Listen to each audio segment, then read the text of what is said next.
नमस्कार, India voice देख रहे हैं आप और मैं हूं आपके साथ शिवम दुबे। बुलेटिन की शुरुआत करेंगे, रुक करेंगे खबरों की ओर। भारतीय संविधान के निर्माता बाबा साहब भीमराव अंबेडकर को लेकर गुरुवार को संसद भवन में पक्ष और विपक्ष के सांसदों के बीच गर्मागर्मी हो गई और इस दौरान सांसदों के बीच धक्का मुक्की की बात सामने आई।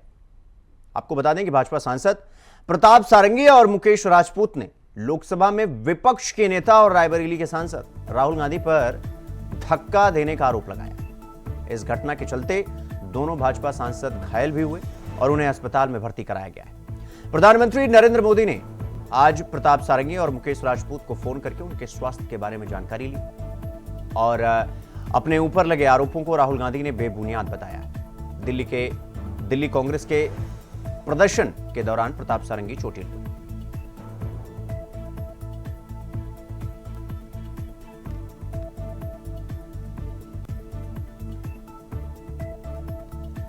तो राहुल के धक्के से मुझ पर गिरे एमपी और राहुल गांधी ने सांसद को धक्का दिया, सारंगी का ये कहना है। और बीजेपी सांसद ने मुझे धक्का मारा और कैमरे में सब कुछ कैद हुआ है, ये राहुल गांधी कह रहे हैं। तो आपको बता दें कि राहुल गांधी ने सांसद को धक्का दिया, ये सारंगी कह रहे हैं। नहीं, देखिए, मैं पता नहीं आपके, शांत हो जाए, आपके कैमरा में होगा। ये पार्लियामेंट की एंट्रेंस है, इसमें मैं अंदर जाने की कोशिश कर रहा था तो बीजेपी के एमपी जो थे वो मुझे ऐसे रोकने की कोशिश कर रहे थे, धकेल रहे थे और मुझे धमका रहे थे, तो वो हुआ है। मगर ठीक है, कोई मतलब धक्का मुक्की से हमें कुछ होता नहीं है, मगर ये एंट्रेंस है। मैंने कभी भी 15-16 साल में ऐसा नहीं देखा कि बीजेपी वाले प्रदर्शन कर रहे हैं तो कांग्रेस वाले घुस जाएंगे, कांग्रेस वाले प्रदर्शन कर रहे हैं तो कांग्रेस वाले तो रोज प्रदर्शन कर रहे हैं। कभी बीजेपी वाले एक भी सांसद ने जो है उसमें घुसने की कोशिश की, कभी उनको जो है परेशान करने की कोशिश की। आज जब भारतीय जनता पार्टी के लोग प्रदर्शन कर रहे थे तो कांग्रेस किस आधार पर बीच में घुस गई? रोज तो मकर द्वार को वो घेरते हैं। इसका मतलब यह है कि वो सामंतवादी हैं और उनका एकमात्र उद्देश्य गुंडागर्दी करना है। उनका एकमात्र उद्देश्य डरा धमका कर जो है भारतीय जनता पार्टी के सांसदों को काबू करना है, इस देश को काबू करना है, क्योंकि मैंडेट उनके साथ नहीं है। और आज जो कुछ भी उन्होंने किया बुजुर्ग सांसद के साथ, ये जितनी अशोभनीय शर्मनाक घटना है, शायद गांधी परिवार जिंदगी पहुंचाने का। मैं अभी सीधा राहुल गांधी को सवाल करना चाहता हूं कि अगर सब लोग अपना ताकत दिखा करके मारपीट करने लग जाएंगे तो पार्लियामेंट कैसे चलेगा? वो नेता प्रतिपक्ष है, क्या कोई ऐसा धक्का बॉक्सिंग मार करके एमपीज के साथ व्यवहार करेंगे? हम लोग तो बहुत संयम से अपने आप को मेंटेन किया है। भारतीय जनता पार्टी के एनडीए के एमपीज कोई भी फिजिकल एक्शन नहीं करते हैं, जो बोलना है बात रखते हैं। लोकतंत्र में बात रखने का अधिकार है, लेकिन आपका पहलवानी दिखाने का क्या मतलब है? आप एक्सरसाइज करके, आप क्या कराटे कुंफू सीख करके दूसरा एमपी को मारने के लिए सीखा है क्या? ये कोई आपका ताकत दिखाने का अखाड़ा है क्या? राहुल गांधी को समझना चाहिए, ये नहीं चलेगा। ये कोई राजा का, ये कोई पर्सनल प्रॉपर्टी नहीं है पार्लियामेंट, ये लोकतंत्र का मंदिर है। तो जो कुछ भी कानूनी कार्रवाई करना है, एफआईआर लेके सब कुछ ऑप्शन ओपन है, वो करेंगे। इसके साथ ही साथ ये राहुल गांधी जो बोल रहे हैं बिल्कुल झूठ है। जब राहुल गांधी जी आया तब लोग उनको रास्ता छोड़ रहे थे, हर रोज ये खड़े होते। आज हमारा लोग भी उधर जमे हुए थे, जगह दे रहे थे। जगह देने के बावजूद भी ऐसे गुस्सा ऐसे मार के वो चले गए। और जब इन्होंने धक्का मारा, ये राजपूत, मुकेश राजपूत इनके ऊपर गिर गया, ये नीचे जमीन पे ऊपर गिर गया। इसके कारण उनको चोट लगा है, दोनों को चोट लगा है। एक को तो स्टिच लगा है, ब्लीडिंग कम नहीं हो रहा था।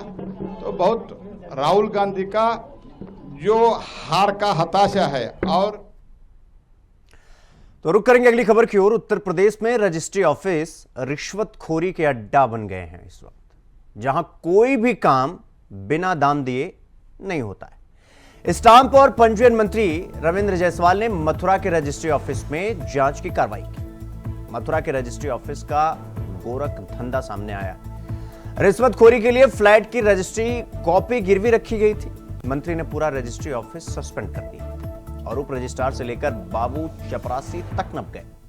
मंत्री रविंद्र जायसवाल की कार्रवाई से यूपी के रजिस्ट्री कार्यालयों में पूरी तरीके से हड़कंप मचा हुआ है।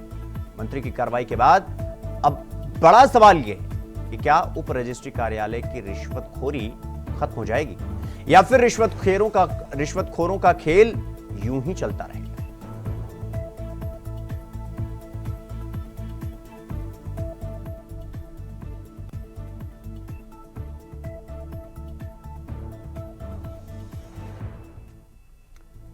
तो रजिस्ट्री ऑफिस रिश्वतखोरी के अड्डे बन गए हैं और इस पर बड़ी कार्रवाई की गई।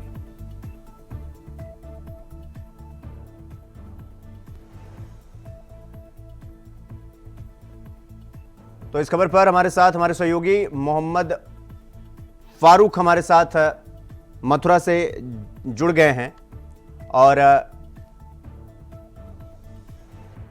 आपको बता दें कि रजिस्ट्री ऑफिस चूंकि रिश्वतखोरी के अड्डे बन चुके हैं, अब इसको लेकर हर जिले में रजिस्ट्री ऑफिस में गहमागहमी मची हुई। तो मोहम्मद फारूक संवाददाता मथुरा से, रुपेश गुप्ता संवाददाता हमीरपुर से, शैलेश श्रीवास्तव संवाददाता सुल्तानपुर से थोड़ी देर हमारे साथ वो भी जुड़ेंगे और मोहम्मद आमान संवाददाता लखनऊ से हमारे साथ हमारे चारों सहयोगी जुड़ गए हैं। फारूक, सबसे पहले मैं आपके पास आता हूं।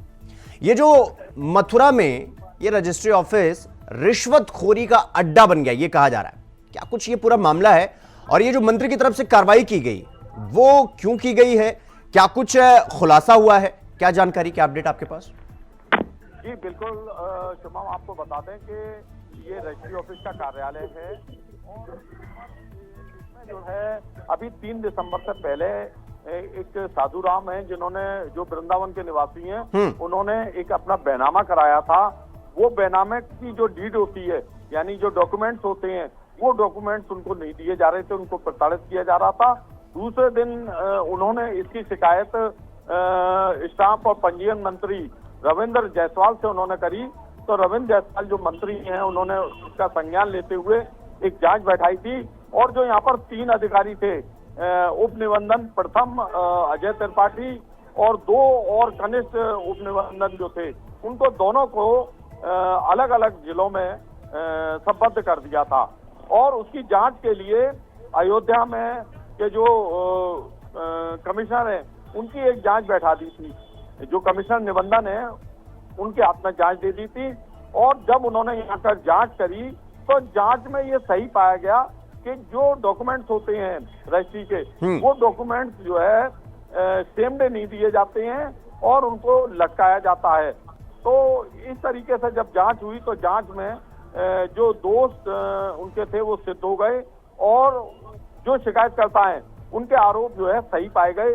तो मंत्री ने एक बड़ी कार्रवाई करते हुए तीनों लोगों को निलंबित कर दिया। साथ में जो यहाँ पर 7 बाबू जो काम कर रहे थे संविदा पर, उनको भी बर्खास्त करने की कार्रवाई स्टाम्प पंजीयन मंत्री रविंद्र जायसवाल की तरफ से। फारूक मैं आपके पास आऊंगा। रुपेश, मैं आपके पास आ रहा हूं। जिस तरह से मथुरा में रजिस्ट्रार ऑफिस में कार्रवाई हुई है, आमतौर पर हर जिले में हम ये देखते हैं कि रजिस्ट्रार ऑफिस में, ये बात तो मतलब पूर्णतया नहीं कहा जा सकता है, लेकिन ये बात में कोई इस बात में झुठलाया भी नहीं जा सकता कि रजिस्ट्रार ऑफिस में बिना दाम का काम तो होता ही नहीं। अब चूंकि कार्रवाई एक रजिस्ट्रार ऑफिस में हुई है तो बाकी लोग अलर्ट हो गए। फिलहाल हमीरपुर में रजिस्ट्रार ऑफिस में, वहां कैसे काम चलता है? क्या वहां पर भी इसी तरीके से काम होता है या वहां पर चीजें थोड़ी मर्यादित रूप से चलती हैं और संतुलित रूप से चलती हैं? वहां पर भी गोरख धंधा वाली ये जो चाल है वो चली जाती है? रुपेश जी, मैं आपको बता दूं, जैसा कि आप प्रभारी मंत्री यहाँ पर रविंद्र जायसवाल जी, और करीब 5 से 7 साल हो चुके हैं यहाँ पर। अभी ऐसा फिलहाल कोई मामला देखने को सामने नहीं मिल रहा है। और मैं आपको बात करूं तो ये रजिस्ट्रार्ड ऑफिस है, आपको मैं दिखा रहा हूँ। और यहाँ पर जो भी है, मान लीजिए रजिस्ट्री करवाते हैं या भी, तो इसके बाद यहाँ पर ऐसा कोई मामला सामने नहीं है। और हमारे साथ समाज सेवी गणेश खान जी है, तो इस पूरे रजिस्ट्रार्ड ऑफिस की जानकारी देंगे किस तरह यहाँ पर रजिस्ट्रार्ड जाती है। रुपेश, आपकी आवाज ठीक से नहीं आ रही है। हम दोबारा आपसे जुड़ेंगे, तब तक मैं अपने अन्य मेहमानों के पास चलूंगा। मोहम्मद आमान हमारे सहयोगी जुड़ गए हैं। आमान, जिस तरह से मथुरा में कार्रवाई हुई, रजिस्ट्रार ऑफिस का पूरा एक पोल कह लीजिए खुल गया। सवाल यह कि खड़ा हो जाता है कि भाई रजिस्ट्रार ऑफिस में चले जाइए, तो वहां पर अगर आपको एक फाइल पे भी साइन करवानी है तो आपको एक मोटी रकम देनी होती है। लेकिन अब चूंकि कार्रवाई हो गया है तो पूरा मामला सामने आ गया है। फिलहाल अभी लखनऊ में, क्योंकि वहां पर तो मुख्यमंत्री स्वयं बैठते हैं, लेकिन रजिस्ट्रार ऑफिस की जो छवि है वो बड़ी अजीब सी है, बड़ी मतलब ये कहा जाए कि रिश्वतखोरी वाला मामला चलता है। वहां पर भी ऐसी शिकायतें आती हैं या वहां पर सब सुचारू रूप से चलता है? ये शिवम, देखिए, साफ तौर पे जिस तरह से मथुरा वाला वीडियो वायरल हुआ है और इसमें जो देखा गया है कि जो वहां पर बैठे एक कर्मचारी को पैसे लेते हुए वीडियो वायरल हुआ है, जबकि उसके ऊपर कार्रवाई भी कर दी गई है।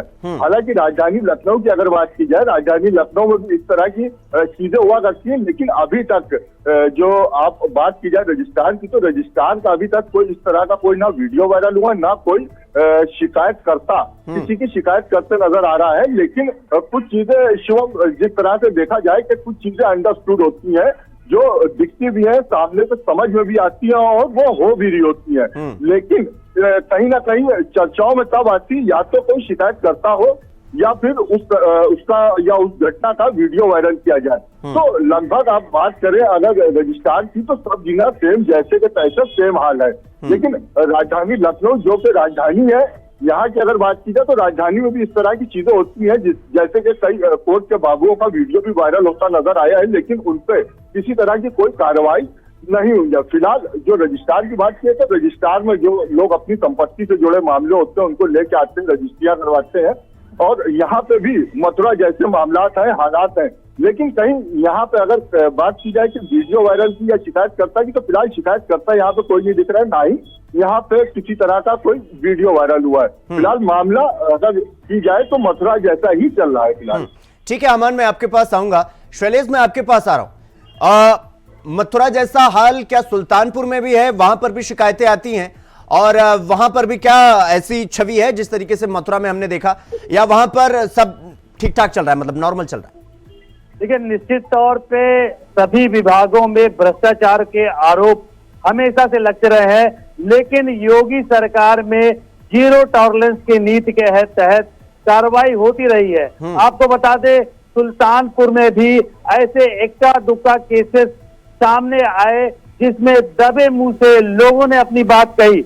आपको सूत्रों की माने तो दस्तावेज लेखक श्याम मेंढर के माध्यम से ये खेल होता आया चला आया है। कुछ लोग हमारे साथ मौजूद भी हैं जो इस बात को पुख्ता करने की वकायत शुरू करेंगे। आइए आपसे मिलाते हैं और बात कराते हैं। क्या नाम है भाई साहब आपका? राजेश तिवारी है। क्या आपने देखा रजिस्ट्री ऑफिस में कैसे खेल होता है भ्रष्टाचार का, और किस तरह आप इसको देखते हैं? जब से भाजपा सरकार आई उत्तर प्रदेश में, तो रजिस्ट्री ऑफिस नहीं, जितने विभाग सब में भ्रष्टाचार का खुला खेल है, और इनकी जीरो टॉलरेंस की नीति, इनके अधिकारी, इनके नेता, इनके मंत्री, स्वयं मुख्यमंत्री अपने हाथ से अपनी पीठ थपथपाते हैं। सुल्तानपुर में जहां तक बात है रजिस्ट्री ऑफिस की, आप चले जाइए, चाहे आपको एग्रीमेंट कराना हो, चाहे आपको पैनामा कराना हो, आप रजिस्ट्रार से बिना मिले ही आपके सारे काम हो जाएंगे, बशर्ते आप सुविधा तो आपको देनी पड़ेगी। डीड के नाम पे, आप स्टाम्प छुपाने के नाम पे, सारा खेल वहाँ स्टाम्प वेंडर और पैनामा लेखक वो अंदर की बाबू करते हैं। रजिस्ट्रार भी परिचित होते हैं, सबको कमीशन जाता है, मंत्री तक कमीशन जाता है। मंत्री से कहीं अछूते नहीं, भाजपा के मंत्री खुद भ्रष्टाचार में आकंठ तक चुके हैं, सबका हिस्सा जाता है। सिर्फ मैं आपके पास आऊंगा फारूक, मैं आपके पास आ रहा हूं। फारूक, जो ये कार्रवाई हुई है वो शिकायत के आधार पर कार्रवाई हुई है। सवाल यह कि जब रजिस्ट्रार ऑफिस में लोग अपना काम करवाने जाते हैं, अगर उनसे पैसा मांगा जाए अधिकारी की तरफ से और अगर वो भी शिकायत करें, तो क्या ये जो घुसखोर हैं, ये जो अधिकारी जो सिस्टम में बैठे हुए हैं, सिस्टम को दीमक की तरह चाट रहे हैं ये लोग, अगर इनके खिलाफ ऐसे बैक टू बैक 2-4 कार्रवाई हो जाए तो कहीं ना कहीं क्या अधिकारियों में भी ये डर बैठेगा? क्योंकि अभी शैलेश ने बताया कि जीरो टॉलरेंस की नीति, लेकिन जीरो टॉलरेंस की नीति जो आम जनता है, अगर उससे भी लूटपाट की जा रही है, जो रजिस्ट्रार ऑफिस में है वो सरकार से पैसा तो ले ही रहे हैं, प्लस आम नागरिक से भी पैसा ले रहे हैं, तो फिर काहे की जीरो टॉलरेंस की नीति? तो अगर इस तरीके की शिकायत हो और उस पर कार्रवाई हो जाए, तो क्या अधिकारियों में यह डर नहीं बैठेगा कि अगर हम पैसा लिए तो मतलब पकड़े तो जाएंगे ही, नौकरी और चली जाएगी? जी बिल्कुल शिवम, ये बात बिल्कुल है।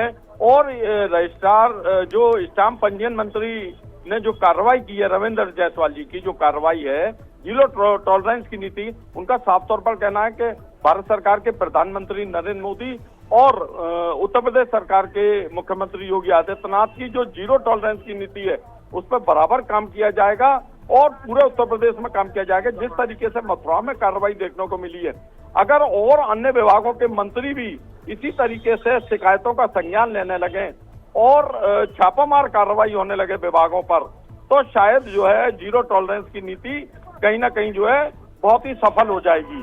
तो इसमें साफ तौर पर जो है जो लोग यहाँ आते हैं रजिस्ट्री ऑफिस में, मैं अपना कैमरा सही करना चाहूंगा तो वो दिखाएं यहाँ कितनी भीड़ रहती है, वो इधर दिखाएं। ये अभी आज तो थोड़ा खाली दिखाई दे रहा है, बल्कि यहाँ पर जो है शिवम भारी भीड़ रहती है। काफी यहाँ पर लोग आते हैं, बैनामा कराने के लिए आते हैं। और अभी मैं कुछ लोगों से बात करूंगा इस संबंध में, पूछूंगा जी आप बैनामा कराने आए हैं? नहीं। तो अभी मैं देखिए और लोगों से भी बात करता हूं और पूछूंगा कि जो बैनामा कराने आते हैं उनके साथ क्या, आप बैनामा करवाने आए हैं? आप बैनामा करवाने आए हैं? जी आए।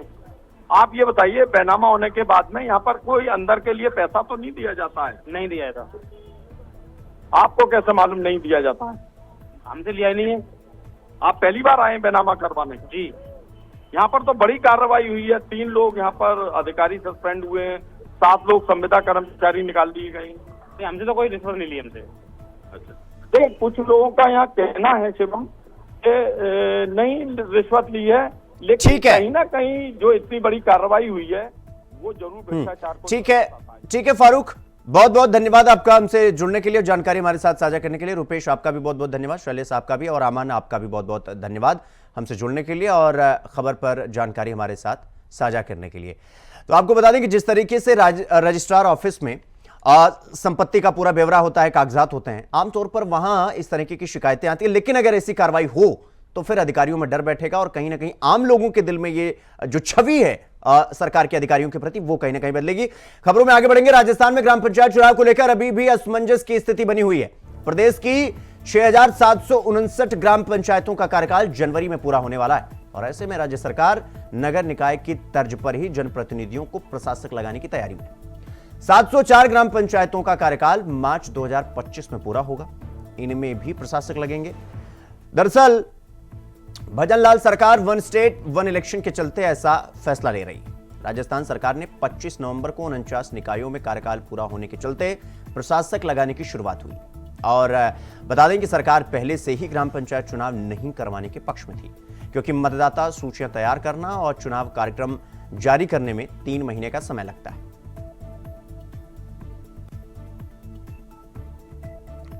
तो राजस्थान में सरपंच चुनाव को लेकर यह बड़ी खबर हम आपको बता रहे हैं, जहां पर पहली बार ग्राम पंचायतों में प्रशासक लगेंगे और चूंकि चुनाव कार्यक्रम 3 महीने पहले जारी करना जरूरी है, तो सरकार ने जो है प्रशासक को अलॉट कर दिया है और परिसीमन पर सरकार ने चुप्पी साधी हुई है। जनप्रतिनिधियों को प्रशासक लगाने की तैयारी। तो पहली बार ग्राम पंचायतों में प्रशासक लगेंगे और 6,759 ग्राम पंचायतों में 704 ग्राम पंचायतों का कार्यकाल मार्च में यानी कि मार्च 2025 में पूरा हो जाएगा और अब प्रशासक लगाने की तैयारी कर रही है सरकार। तो राजस्थान में सरपंच चुनाव को लेकर ये बड़ी खबर हम आपको बता रहे हैं और जनप्रतिनिधियों को प्रशासक लगाने की तैयारी। 6,759 ग्राम पंचायतों का कार्यकाल जनवरी में पूरा होगा, 704 ग्राम पंचायतों का कार्यकाल मार्च में पूरा होगा। प्रशासक लगाने की पूरी तैयारी कर रही है सरकार। तो पहली बार ग्राम पंचायतों में प्रशासक लगे। तो इस खबर पर हमारे साथ हमारे सहयोगी ज्योति गुप्ता हमारे साथ जुड़ गई हैं। ज्योति, जिस तरीके से पहली बार ग्राम पंचायतों में अब प्रशासक अलॉट किए जा रहे हैं, ये क्यों किए जा रहे हैं, इसके पीछे की वजह क्या है, क्या कुछ प्लानिंग है सरकार की, क्या कुछ सोच है, क्या जानकारी आपके पास? जिस प्रकार आज फर्स्ट टाइम इस बार भजनलाल सरकार ने जो ग्राम पंचायतों में प्रशासक लगाए हैं, उनका कारण ये है कि जो 49 जो ग्राम पंचायत है जिनके चुनाव 25 नवंबर पे उनका कार्यकाल पूरा होना था, तो वहाँ ऑलरेडी प्रशासक लगा चुके हैं और अब जनवरी में करीब 6,500 जो ग्राम पंचायत है उनका कार्यकाल भी कंप्लीट होने वाला है, तो वहाँ पे भी प्रशासक लगाने की पूरी तैयारी की जा चुकी है। शायद इसका कारण ये है कि किसी भी ग्राम पंचायत में चुनाव करवाने के लिए सरकार को कम से कम 3 महीने का टाइम चाहिए। नहीं तो ज्योति, सरकार को 3 महीने का टाइम चाहिए, तो फिर ये बात तो पहले से भी पता है, तो मतलब उस चीज की तैयारी क्या पहले से नहीं की जा सकती है, या नहीं की गई तो क्यों नहीं की गई, और फिर ये बाकी प्रशासक लगाने से क्या ऐसा क्या बदल जाएगा? जी, जिस प्रकार यूपी, उत्तराखंड और झारखंड में चुनाव हुए हैं, उसी तर्ज पे भजनलाल सरकार भी काम कर रही है। जैसा कि दिल्ली भी इस समय संसद में जो 1 इलेक्शन 1 नेशन वाला मामला है वो गरमाया हुआ है, उसी तर्ज पे भजनलाल सरकार भी काम कर रही है और 1 नेशन 1 इलेक्शन वाला जो फॉर्मूला है वो यहाँ भी झारखंड उत्तराखंड के तर्ज भी यहाँ लागू करना चाह रही है। नहीं तो ज्योति, फिर 1 नेशन 1 इलेक्शन का फॉर्मूला यहाँ कैसे इंप्लीमेंट होगा? क्या ये प्रशासक लंबे अरसे के लिए इनका वहां पर अलॉट किया गया है उनको, और मतलब इससे क्या बदल जाएगा 1 नेशन 1 इलेक्शन के तहत? ये कैसे आ रहे हैं ग्राम पंचायत, मतलब ये थोड़ा समझाइए। जी, 1 नेशन 1 इलेक्शन के तहत जिस प्रकार सारे चुनाव होंगे और ग्राम निकायों के भी चुनाव है, तो इसे सरकार कम बजट में करने की जो सोच रही है वो प्रोसेस इसमें भजनलाल सरकार भी फॉलो कर रही है। जिस प्रकार कार्यकाल पूरा हो चुका है और अभी तक जो बजट है ग्राम पंचायतों का वो भी बाकी है, ऐसा तर्ज भजनलाल सरकार का है। वही दूसरी तरफ एक जो कारण नजर आ रहा है, पंचायती राज विभाग तो निर्वाचन अधिकारी द्वारा 4 बार करीब उनको परिसीमन के लिए लेटर जा चुके हैं, लेकिन अभी तक भी पंचायती राज जो विभाग है वहां से जवाब नहीं आया है आयोग के पास में। नहीं तो ज्योति, ये जो ग्राम पंचायत का चुनाव ये कहा जा रहा है कि 1 नेशन 1 इलेक्शन के तहत आएगा, इसको लेकर सरपंच का क्या कुछ कहना है? उनका कोई बयान सामने आया? जी बिल्कुल, जो सरपंच अध्यक्ष है, सरपंचों के जो अध्यक्ष हैं, उनका कहना है कि ये बहुत अच्छा डिसीजन है। जिस प्रकार कार्यकाल आगे बढ़ेगा तो जो बजट बचा हुआ है ग्राम पंचायतों का, उनसे विकास के लिए कार्यों पे, गांवों के विकास में जो वो बजट है वो यूज किया जाएगा। क्योंकि आपको बता दें शिवम, जिस प्रकार प्रशासक लगाए जाते हैं वो या तो पूर्व सरपंच होते हैं या जो अभी सरपंच है उनका कार्यकाल बढ़ा दिया जाता है, तो जो बजट बढ़ रहा है इससे गाँव का विकास और अच्छे से हो पाएगा। ठीक है ज्योति, बहुत बहुत धन्यवाद आपका हमसे जुड़ने के लिए और खबर पर जानकारी हमारे साथ साझा करने के लिए। तो खबर इंडिया वॉइस में फिलहाल अभी के लिए बस इतना ही। देश और दुनिया की तमाम खबरों को देखने के लिए देखते रहिए इंडिया वॉइस। नमस्कार।